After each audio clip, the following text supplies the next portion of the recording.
Just a few years ago, algorithms were flooded with how to get a man advice, what to wear to get a man, places to go to get a man, what hobbies to start to get a man. It seemed like every woman on the planet was prepping herself for how to become a trad wife and never have to work again. Every woman seemed to be perfecting herself for the male gaze. But now we've reached a pivotal moment. Over the last couple of years, I've noticed male repellent fashion and beauty videos rising in popularity. Male repellent outfits, male repellent makeup. And it's all gaining momentum just as fast as the how to get a man tutorials were. In this video, we're going to be exploring the deeper sociological reason driving this beauty trend. First, what exactly is men repellent makeup? Makeup to scare men feels less like a trend and more like a riot that I can get behind. This is the art of scaring men with beauty.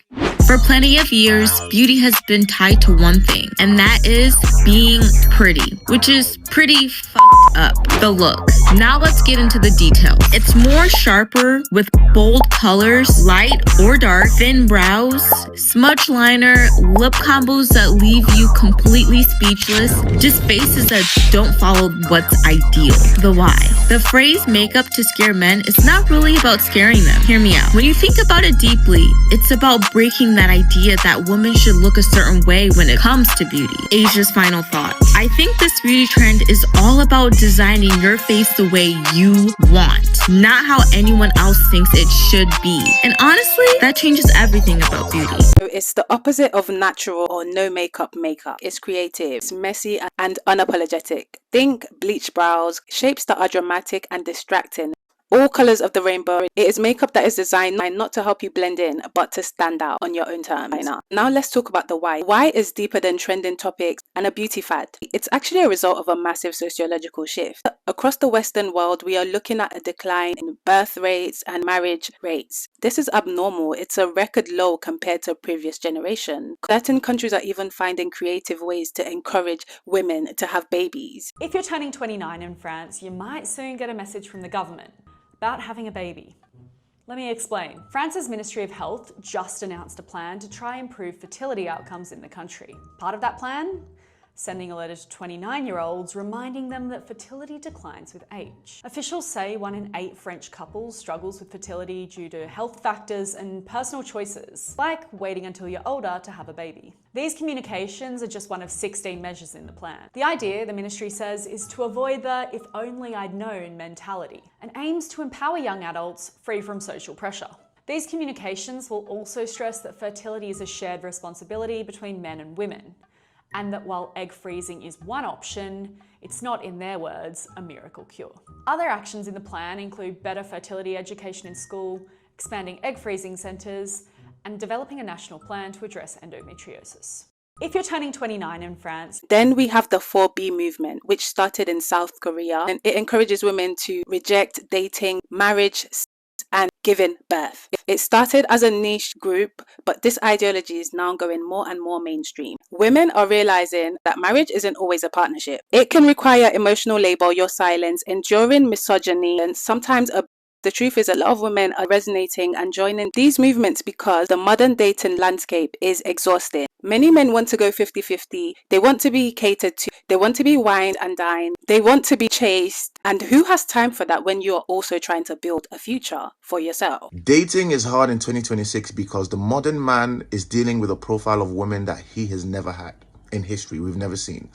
Women are the most educated they've ever been. Women are the most achieving they've ever been. They outperform men in some platforms.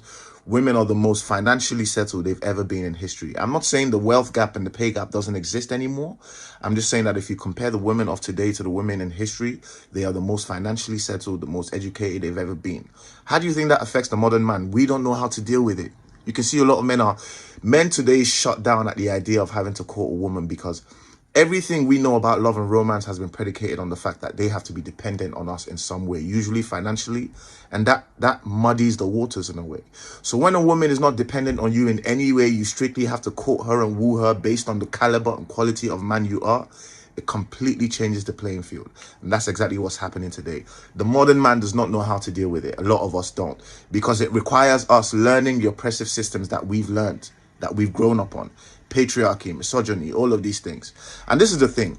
For you to be a modern man and keep up with a woman of today, if she's such inclined, a lot of the times women will mature faster than men because based on the social hierarchy that women occupy, especially black women, a lot of the times they are forced to see the world in a way that black men will never see the world, because we can tap into a lot more systems than black women can.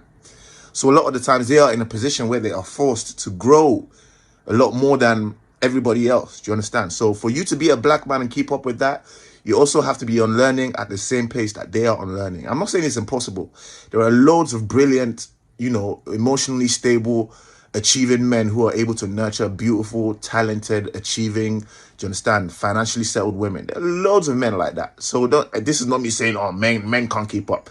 No, men can keep up. Some men can keep up. The question is, are you that sort of man or are you not? Simple. Forget the cho, forget all the talking. It's a very simple question. Are you able to keep up as a man or are you not? Simple. As this creator puts it, women are building businesses, finding independence, and asking a question to men that was usually directed at us. What do you bring to the table? How are you adding to my life? More importantly, the trad wife part increases the risk of financial abuse and just feeling unprotected in the end. History has repeatedly taught us that financial dependence is a trap. And more recently, men using the system. How many stories of men putting assets in mother's name or their dad's name to protect their wealth and themselves end up leaving the woman with nothing at the end of the relationship? Women are watching, they're learning from history, and they are choosing themselves over a life that is a burden at the end of the day. Thank him. And after he got the money, he changed.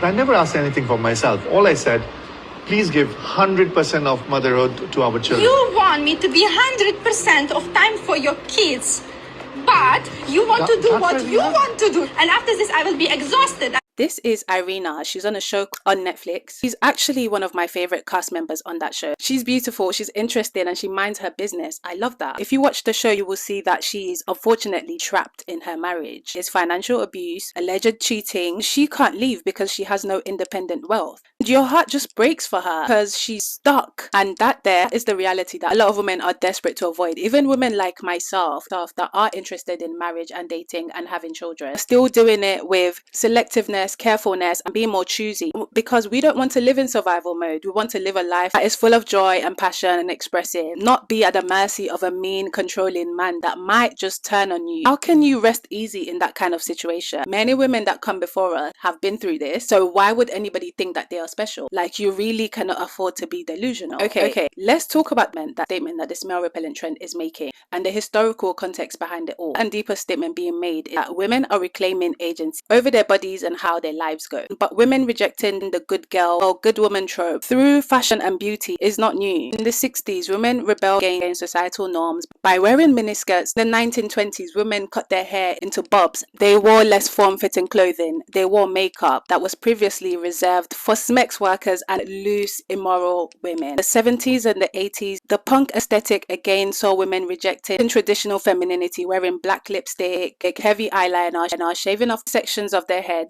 Every single one of these eras has caused outrage, but at its core, it represented freedom for the women partaking. It's no different today with the male repellent beauty. It's simply the latest response and a symptom of what's happening in society. The trad wife culture, the romanticizing of being in a relationship with men, which we've seen in reality doesn't always end well. The sexual-based violence, the inequality, I believe it all just got too much to ignore. And now things are swinging. Fashion started getting baggier, less revealing, makeup being less dainty, bleached brows are trendy. The 2016 heavy cut crease makeup is coming back in style. It all represents the shift away from the male gaze, when it seems like more risk than benefit. They are now doing what they want for themselves, whether that is choosing to be child-free, pursue their career, and doing their makeup for themselves, and not primarily for men's viewing pleasure. Let's just conclude with this. Of course, the male gaze is not dead. Society will always judge women on how desirable and attractive we are.